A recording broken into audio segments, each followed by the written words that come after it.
Olá, meus amigos e minhas amigas, companheiros que vão também assistir esse post e a quem eu não conheço.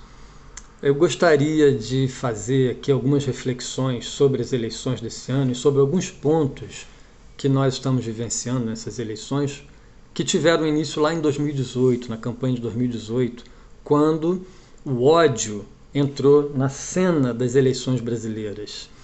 Nós participamos de movimentos políticos desde a década de 80 e nunca, até o aparecimento, o surgimento de Jair Bolsonaro, nunca houve violência política no Brasil. Existia debate, existia discussões nas ruas, mas todo mundo com a sua camiseta, todo mundo com a sua bandeira, cada um defendendo o seu ponto de vista com respeito total pelo ser humano, com respeito total pelas opiniões dos outros, ainda que não sejam as mesmas nossas, porque isso é democracia, é saber viver com o diferente. E isso também é cristianismo, tolerar o diferente, conviver com o diferente, porque, acima de tudo, o diferente é um irmão. E todos nós, tirando, claro, as exceções, né, daqueles que são doentes, daqueles que são psicopatas, tirando esses, todos nós queremos o bem do nosso Brasil, queremos o bem da nossa nação, mas vemos caminhos diferentes. E isso é saudável, não existe problema. Mas em 2018, nós tivemos a infelicidade de ver chegar à campanha política o ódio, a divisão. É uma campanha contra o diferente.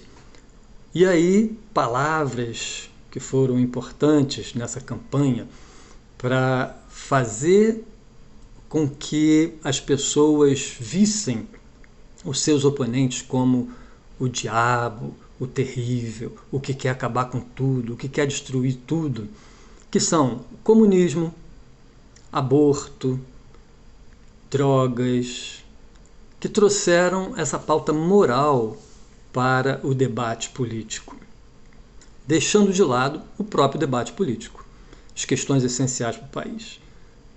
Porque esses temas, eles falam a emoção e não a razão.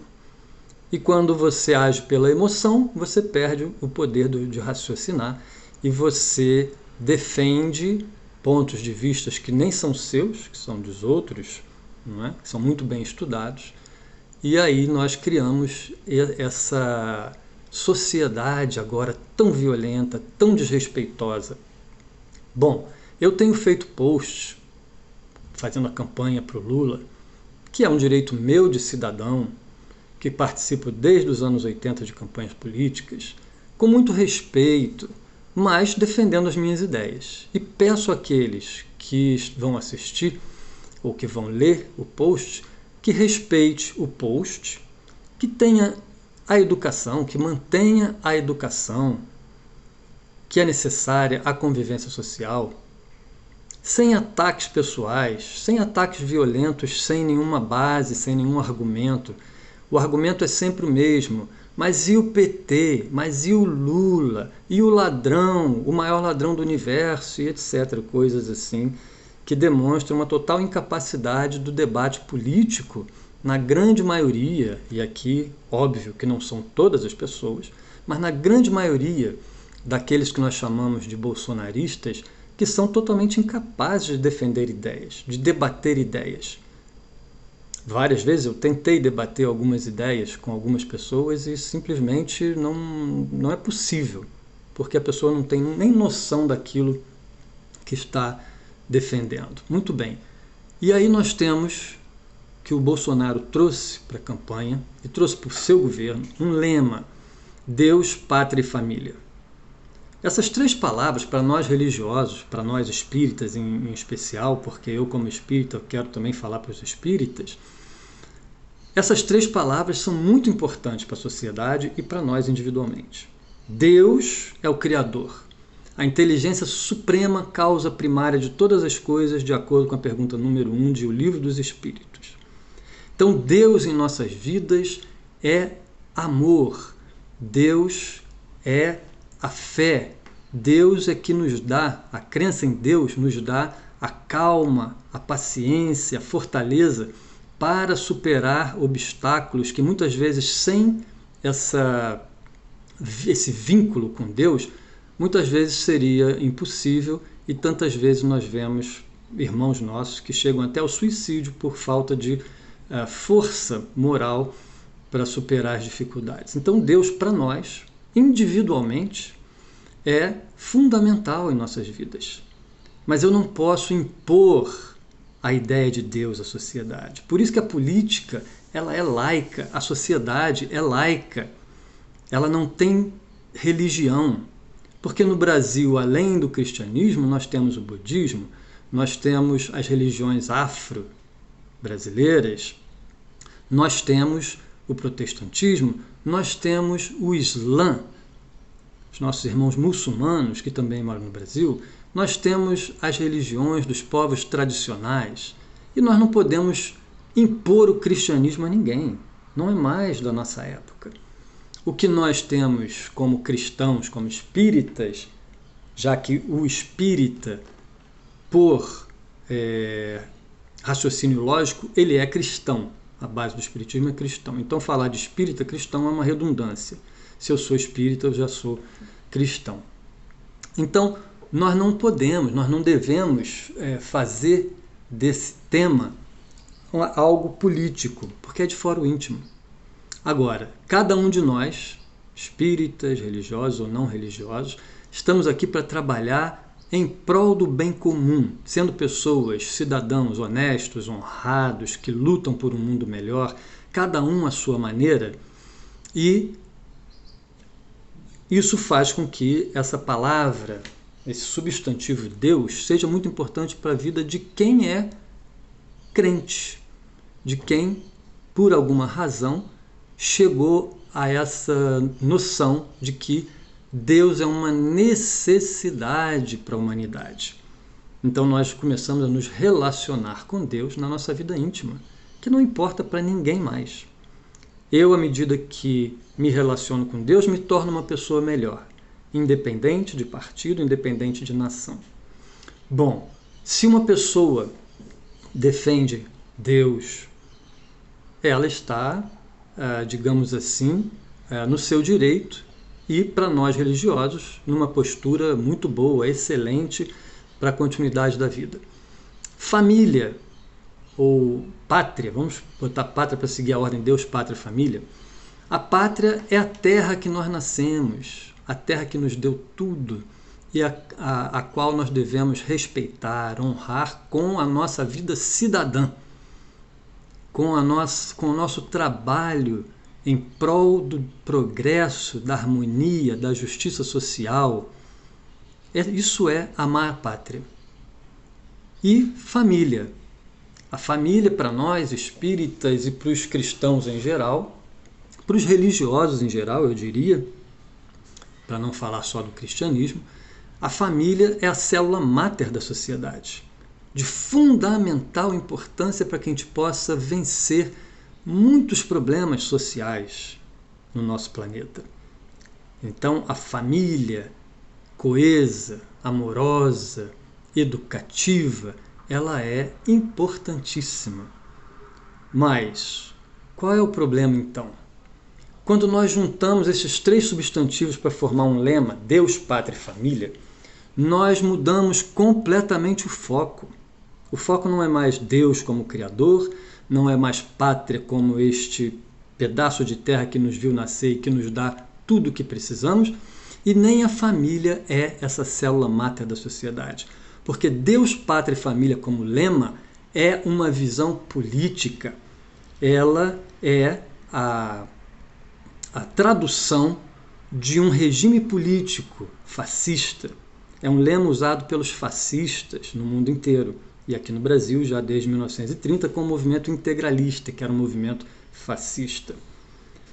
Então, quando nós da esquerda somos contra esse lema, Deus, Pátria e Família, não é que nós sejamos contra Deus, nem contra a pátria, nem contra a família. Mas nós entendemos muito bem aonde que o Bolsonaro quer chegar com esse lema. Por que ele escolheu esse lema? Assim como outros lemas que ele e outros participantes do governo dele escolheram, que são de bases nazistas. trabalho, trabalho que salva. Estava escrito lá na entrada de Auschwitz. Então nós precisamos abrir o nosso entendimento para a história, para que a gente não repita os erros. Então, pátria na boca do Bolsonaro é bater continência para a bandeira americana.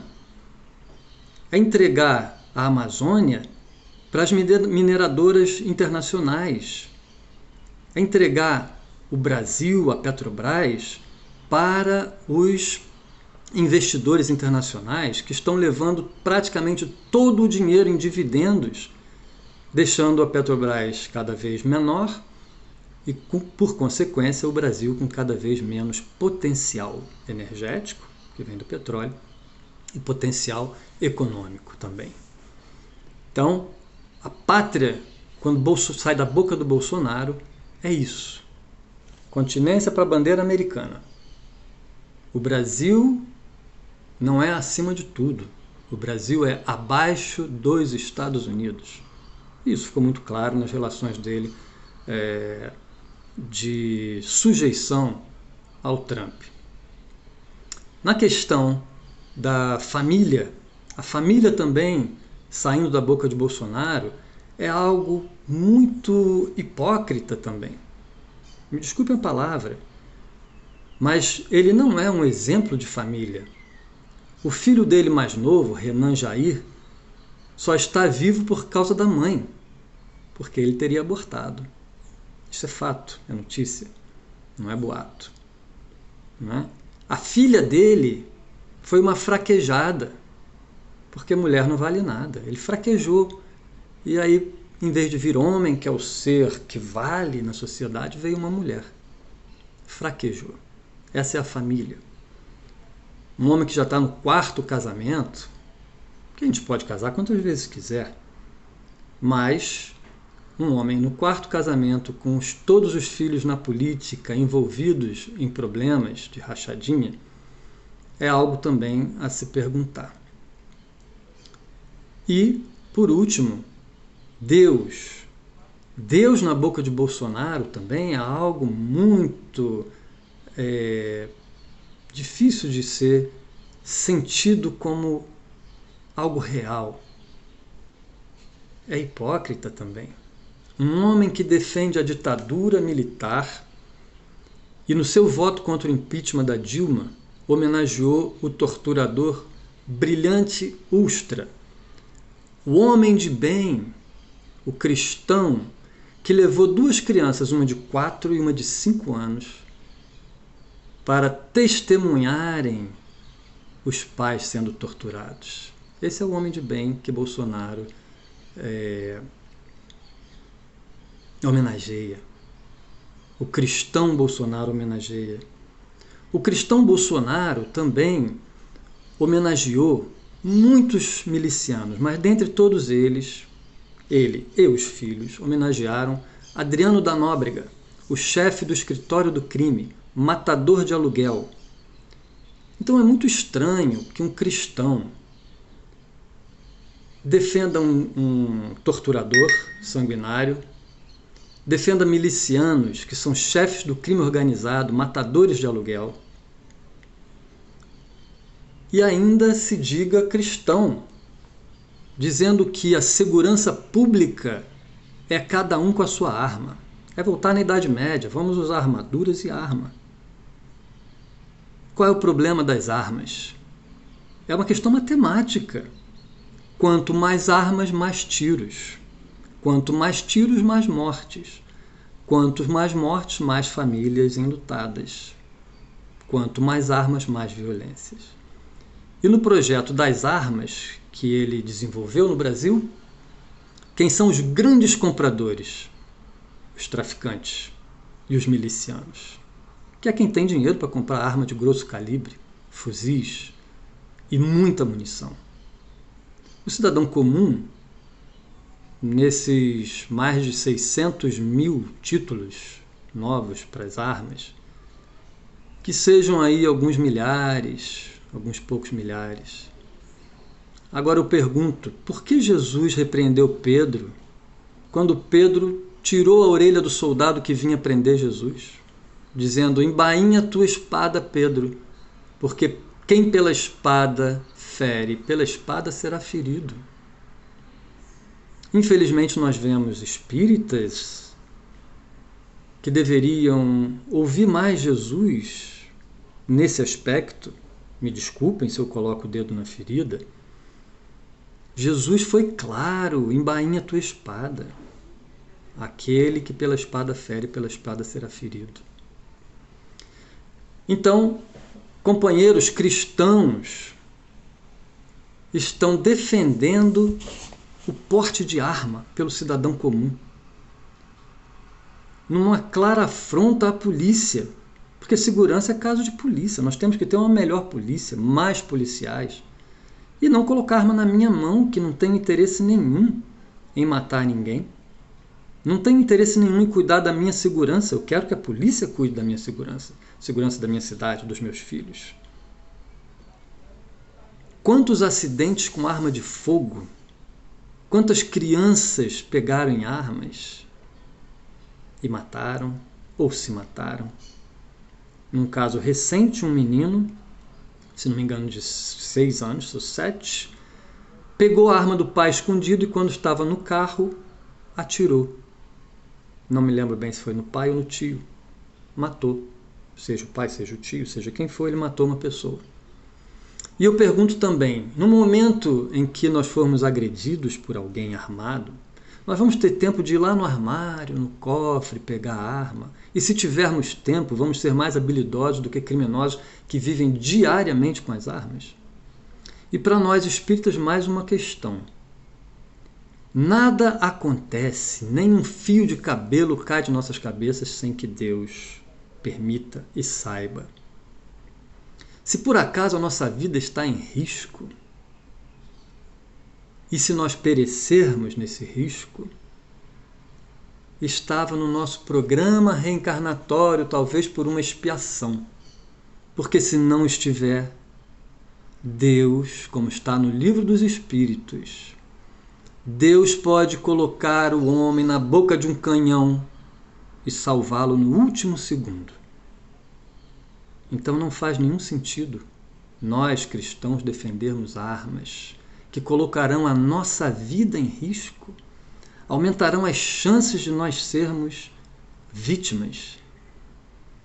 Segurança não é questão individual. Segurança é questão de governo.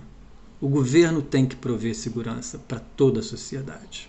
Desculpem se eu me alonguei, eu tentei fazer mais curto, mas aqui fica o post que eu espero também que os nossos companheiros que já têm outra visão respeitem também, assim como eu respeito todos vocês e todas vocês.